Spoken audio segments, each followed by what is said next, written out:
Okay.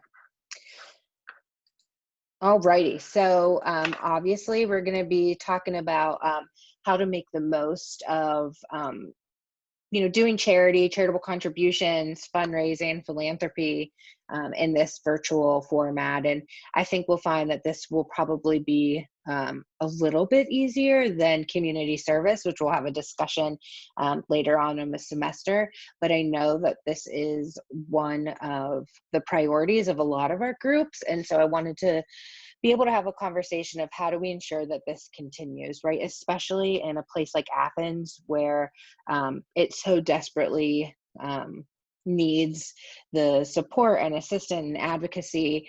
And so I want us to have conversations about how we can be successful in the constraints that we're currently in. Okay, so the stuff that we're going to talk about today is first, we're going to define philanthropy, fundraising, and service, because I think that that is really important to lay a framework for these three different areas, which you'll see intertwine and are interchangeable, but still are very different. The importance of philanthropy, what goes into creating successful philanthropy, planning events pre-COVID. So some of this stuff will help you when we return to some sort of normalcy, and then transitioning to taking it virtual. And then I'll provide you with some virtual ideas and we can talk through that. And that's where hopefully we can have some open discussion about what maybe has worked for you, things that you've been starting to think about. And then we'll talk through a little bit more of additional tips and how to really motivate those donations to take it from like $5 to $50.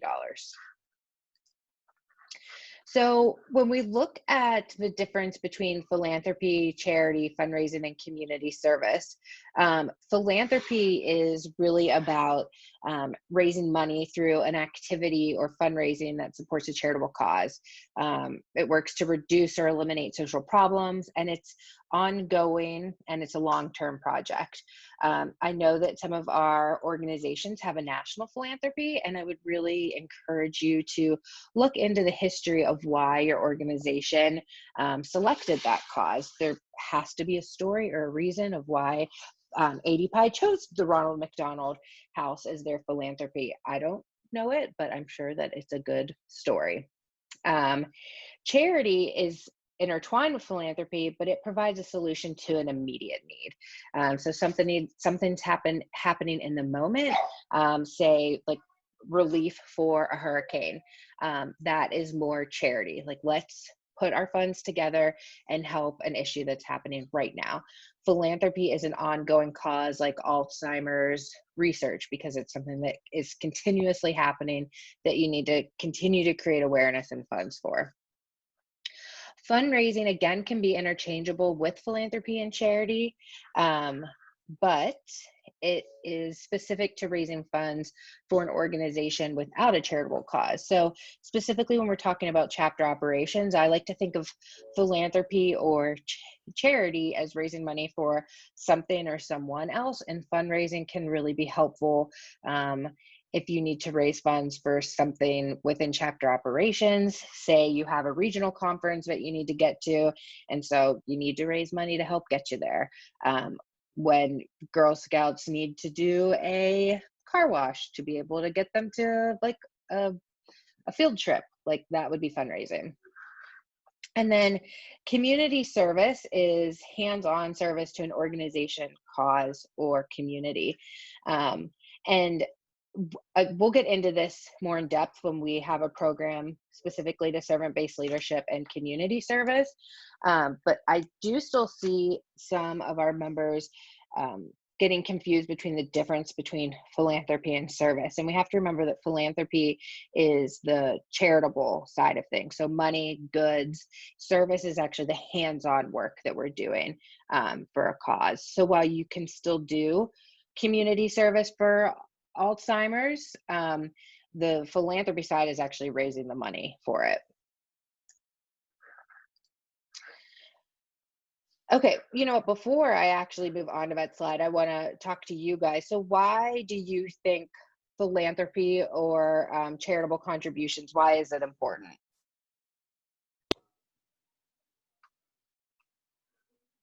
I'll go. I think it's important because, for one, that's like that's one of the reasons why our organizations were founded or why we joined. And for me, I think it's very important to keep it up and not just go like completely dormant, even though we're virtual.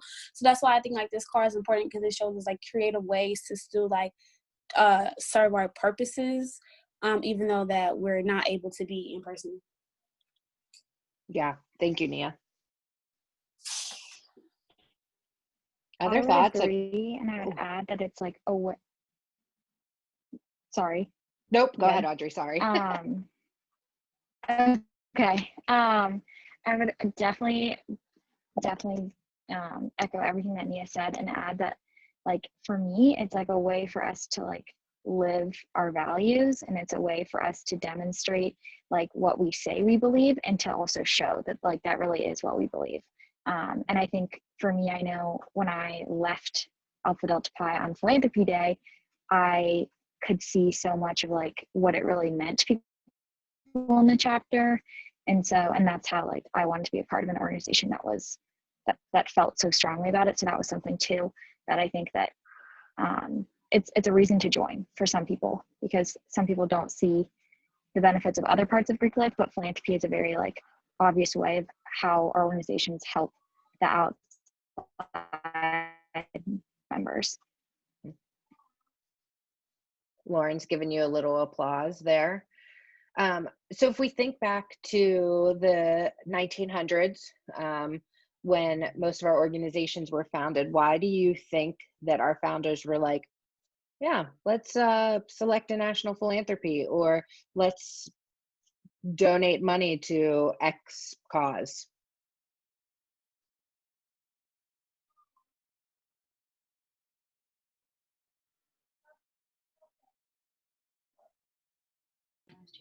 I think for a lot of, like especially women's fraternities, Delta Gamma established their own philanthropy to help an individual within one of the original chapters who was blind.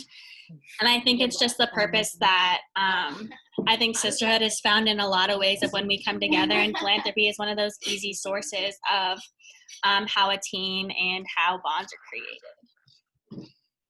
Yeah, thank you, Eve. I mean, you guys pretty much hit on a lot of the different areas, right? So it rallies people behind a mission or cause. I think the one thing too, like philanthropy spreads kindness. It's something good in the world that we so desperately need. Audrey kind of talked a little bit about this, but it strengthens our personal values, and it's really the way that we can live out our values in action. I think too is that private giving also satisfies our deep human needs. So while it doesn't just help the recipients, it offers like this profound satisfaction for the givers as well. It provides opportunities. So it clearly supports projects or endeavors that sometimes are maybe too unpopular or controversial to gain the widespread support of the general public. And so a lot of national philanthropies that are out there right now were created by groups that maybe didn't get the governmental support. And so it's really a way to keep democracy going. And then finally, it's a really great way to use your privilege for good. And I think that, I think that is one of the most important pieces of being in a sorority and fraternity, right? Is a great privilege to be in our organizations. And so one of the founding reasons of philanthropy is to be able to use that privilege. Okay, so I'm going to move you guys over here so that, oh my gosh, I'm going to close Teams. Sorry about this, guys. Okay. Okay, so how to create a successful philanthropy. And please, if there are things that I don't mention, I would love to hear from you all, because you have been on this campus, you have held philanthropy or charitable events, and so I would love to hear from you. But it's important that you identify the issue or cause about which you are passionate. Obviously, some of your groups have national philanthropies, which your national organizations have subscribed to. And you're going to have requirements of donation amounts that you need to make to that group, but that doesn't mean that your local group can't select something that you're passionate about and that you want to work towards donating money for. Either way, I think you need to have conversations of like, why are we passionate about this? And so the questions that I think are important to ask are like, where do I feel most alive? What compels me to action? Because you will find that you will be most invested and your members will be most invested if those heartstrings are being pulled, right? And then you'll also see that when the donations are happening, is if you can express that through to your donors too. Make sure that you're really focusing on the detail. So you'll probably have a big picture vision of like what you want your philanthropy to look like in the end. But in order for you to be successful, you really need to address like what's the particular work that you want to do. And so an example of that, and I keep going back to Alzheimer's, which I know is Sigma Kappa's philanthropy, is so do you want to raise money in order to help with research, to help caregivers? Like, and so then that can help set like what amount of goal you want to fundraise for. I think it's great that you can say, we want to raise money for the Alzheimer's Association, but I think that if you really break it down and see where your money could go, then that can set a direction forward for you. The same thing is true that if you're doing charitable contributions and you want to help with hurricane relief, and obviously we're probably going to have this soon with the hurricane that's hitting Louisiana right now, is you could just say for hurricane relief, right? But maybe looking exactly what individual communities need, what can our money go towards specifically, and then that will help you plan and organize the funds that you need, maybe the goods that you want to raise for. Another way to be successful in philanthropy is by taking risks. So you definitely need to balance the resources you have, the time, funds, and people with the efforts to be successful. So how can you resolve issues that you care about without taking risks? So again, this is where you like really want to push yourself, that if you want to try to raise X amount of dollars in order to provide a new structure or service for philanthropy, or you want to be able to help get a school built in Jamaica, then you should put your heart and mind into that and create a plan. That is how Delta Upsilon's philanthropy got started, because they had a vision. They knew that there was a need for these schoolhouses to be built in Jamaica, and they went for it. And now they're building schools every summer. And so really looking at like what you have at your disposal in order to make something like that happen. Okay, so planning your event, and a lot of this is going to be the same with a virtual environment, but obviously, you know, some things will be different. But when you're thinking about what you want to do, you need to first define your cause. Then you need to set your fundraising goal, create your budget. So there may be times that you might not need to put any money into it to get money out of it, but chances are, especially in a virtual environment, whether it be like a donor page, setting up like a GoFundMe or marketing, there may be costs associated with it. So making sure that you work with your treasurer or your VP of finance to figure out what funds you have available to put into philanthropy. Pinpoint your target audience. So if you are doing something around, I think it's Pi-Fi's, who is the children's literacy, then reaching out to local schools, and how can you guys partner together to offer like philanthropic donations or contributions in that area.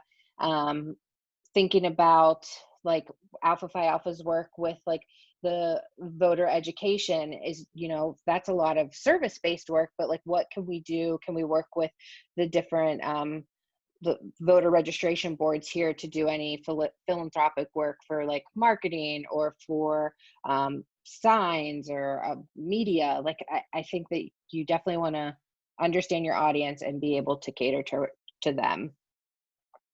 Finding a venue. So again, pre-COVID, but that is definitely important to find a venue that works for you. So if you're holding a gala, if you are doing some sort of like 5K or race, making sure that you're working with the appropriate like city officials and university officials to get that laid out. Establishing a theme for your event, marketing the event aggressively. So beyond just like doing some stuff in your like little stories on Instagram, this is where you have an opportunity to educate. And I think sometimes that's where we miss the mark in philanthropy, is we're just asking for money. And philanthropy is about educating around the cause. And so leading up to, you should be working hard to educate your donors and your potential donors about what it is you're raising money for, why, and telling the story behind it. And I promise you'll see more success. And we're going to talk about like examples of how you can do that. Decide how you'll accept donations. So I know we were talking about this the other night, but do you use something like GoFundMe? There are some other, I have resources at the end, but there's some other like free trials that you can use. Donately. Some of your groups use CrowdChange. Do you just use something like a Venmo or a Cash App, things like that, but figuring out like what's the best, most professional way to accept your donations. Lean on your greater community and automate your charity event technology.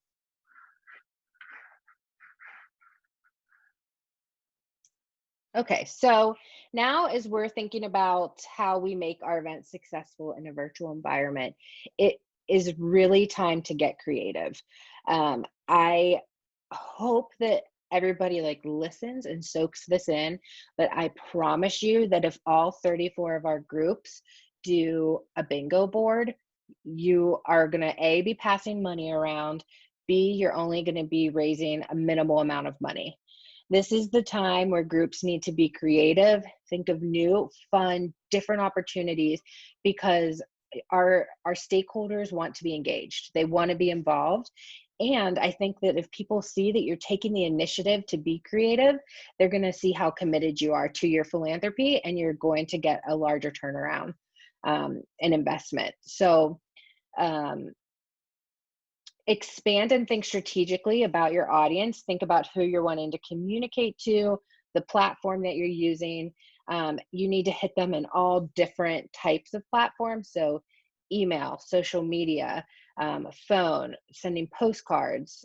You want to definitely make up for the lost in-person touch points. Consider what you can do virtually.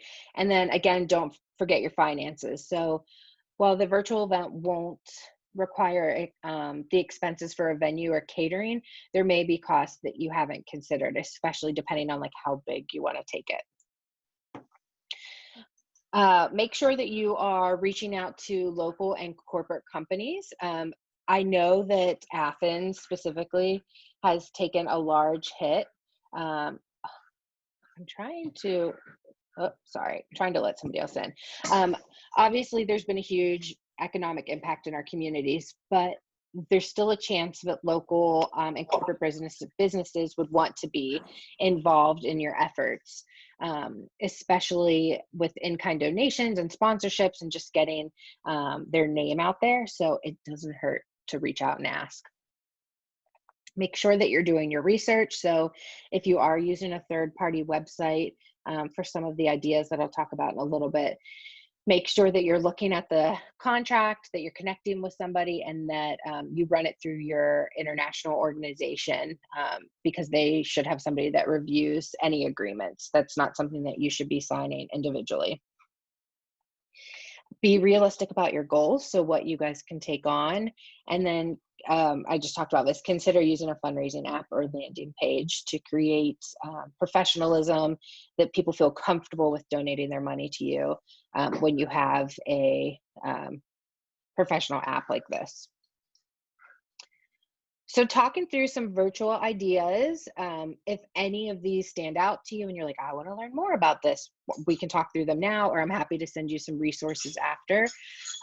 But so some documentary movie watching, if you've ever been to your national organizations like regional or local or national events, typically there's a part where they'll talk about their philanthropy or the things that they're like rallying behind, and they might show video. Like I think about AFLV, which is the Association of Fraternal Leadership and Values conference, and their philanthropy is St. Jude.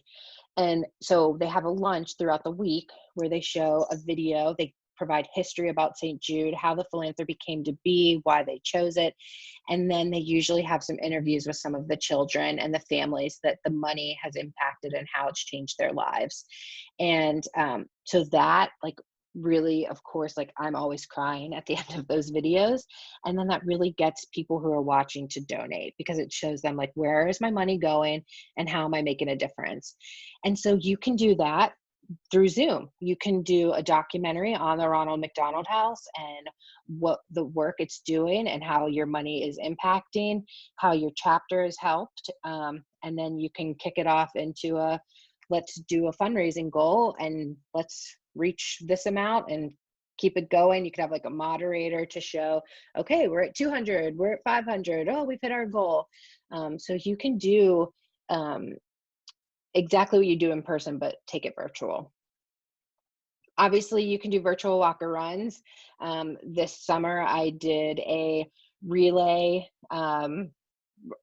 race with a bunch of my friends from all over the country, and we logged our miles. We got a medal sent to us.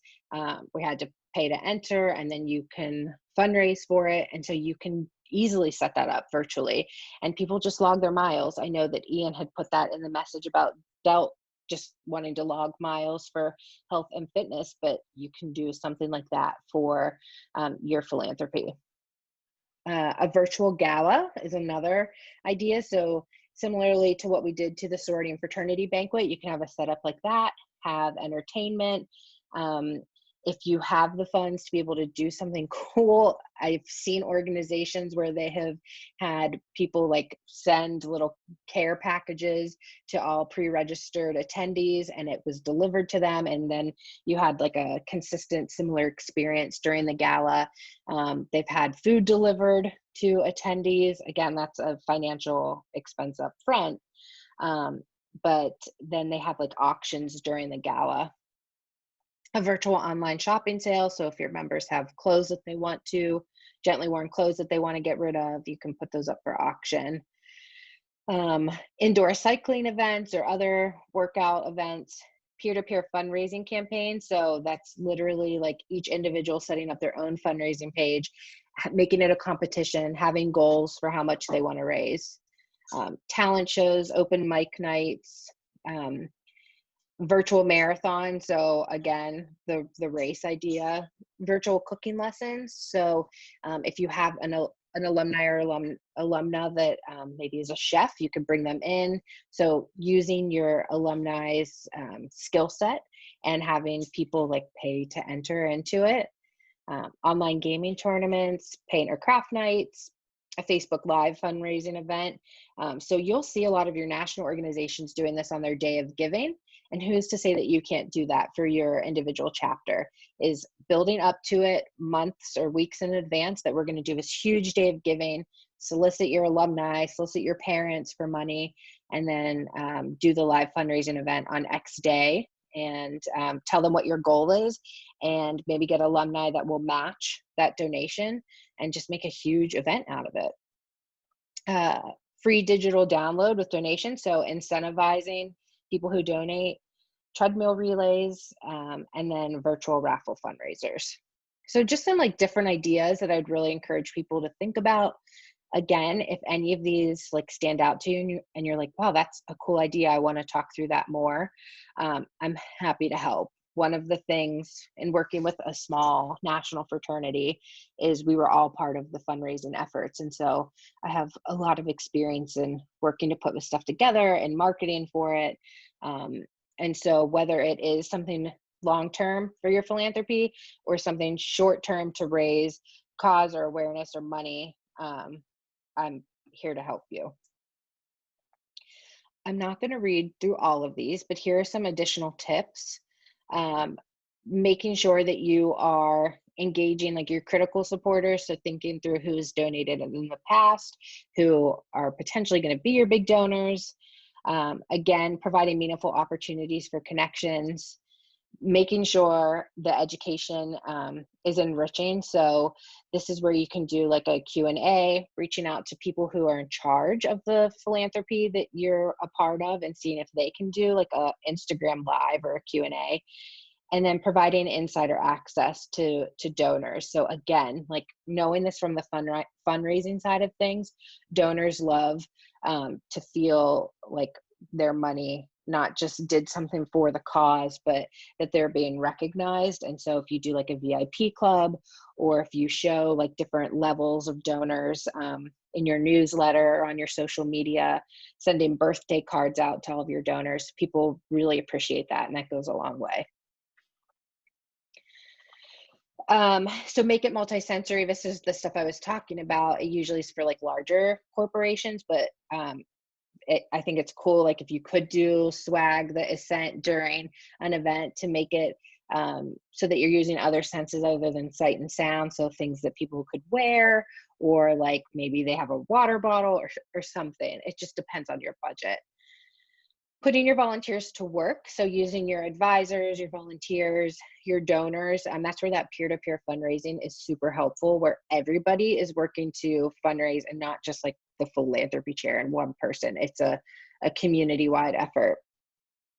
And then I kind of going off of what I had said on the previous slide, recognizing and thanking those that participated is huge and will continue success for the years to come. And finally, to just kind of wrap up my part of the conversation before we enter into just some like open dialogue and questions, and maybe like what you're starting to think about as you're planning, is understanding why people join movements. And that will help set you up, I think, for the future. Is that first off, they crave community. So you need to think about, what does your movement stand for at a higher level? Again, I know that most of your organizations have a national philanthropy that you're committed to by being associated with that group. Hopefully you factored that into when you joined your organization. But you need to like become one with understanding like why is this something that we care about as a Phi Psi? Why is this something that we care about as a Lambda Chi Alpha? And then having conversations with your members, whether again it's in a short-term cause or your long-term philanthropy. Shout out there. Oh, there you go. Is it something people can get passionate about on a deeply personal level? So if you know that your members have personal stories of ways that your philanthropy has impacted them, ask if they'd be willing to share. People join movements because they want to do something, especially with your generation. Like, you guys want to act, you want to do something. And so don't just keep this internally within the sorority and fraternity community. Our students on this campus want to get involved. They want to help. They want to become part of the story. So making sure that we are incorporating people outside, because we only have 2,000 students in a much larger community. So being aware of that. They want to know what's in it for them, and they want to make a personal statement.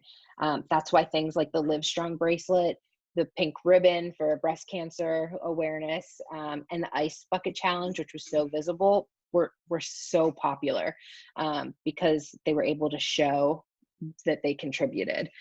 It was like a visual currency. So if you can think about how you can do that in your philanthropy, you will see success. So that was a lot, but hopefully it was helpful and started to get you thinking about philanthropy and how it can work for you. And I think if anything, I think you might actually see maybe more success because you have the time to engage people when they want to be connected more than ever, right? And I'm here to help you. And so that this time I just want to turn it over to you and see if there's things you're thinking about, questions you may have, if you want to go back to any of the activities and talk more through those. happy to turn it over to all of you.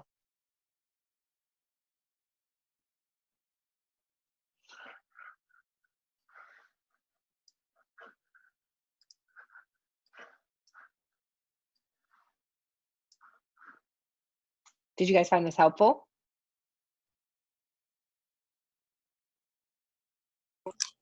Yeah, I really enjoyed like hearing about the other ideas that you guys had that you guys could support us through. We actually just got a new philanthropy chair. Ours transferred, so we are definitely starting from a blank slate. But ours is really interested in getting more on the activist side of things, which we want to stay apolitical, obviously. But yeah, excited to see what the semester holds. I thank you, Eric, for putting this together. I thought it was super helpful. But I had a thought. Sometimes my chapter does this where if we have a dress down for a chapter, we'll have our members like, oh, okay, $2 to dress down for chapter. And then we take that money and our chapter can vote on what like local charity that we want to donate it to for that week. So that's just a thought rather than just like our normal like big events too. Yeah, that's good, Lauren. I think any way that you can just like continue it into all of the stuff you do is good. Like I know that our point system stuff, like if we had fines or anything, our like fine bucket at the end would go towards our philanthropy. We would also do we would have a man, what was it? It's something like that was related to grades. This is clearly dating me because it's been so long since I've been an active member. But anyway, anything that we had to contribute money to, it would go towards our philanthropy, which I think is awesome. I think just making sure if you're doing that, that you continue to educate, especially like the new women coming in who might not know, like that this is just something to add to it so that any way we can put more money in the pool will take us a long way. So.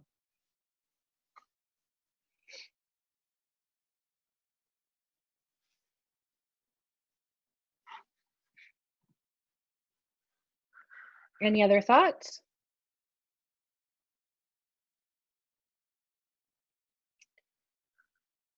All right. Well, like I said, myself or anybody else in the office, happy to talk through these ideas with you more. I will definitely love to see what your groups come up with and hope that we can see some new and innovative, creative ideas out there. I have recorded this, so I will put it on the resource library so that hopefully you can share it with your members. And just know for all of you that attended today, this will be going towards credit for the accreditation program. So thanks for attending, and I hope you have a good rest of your week. Thank you. Thanks, Ariel. Thanks, guys.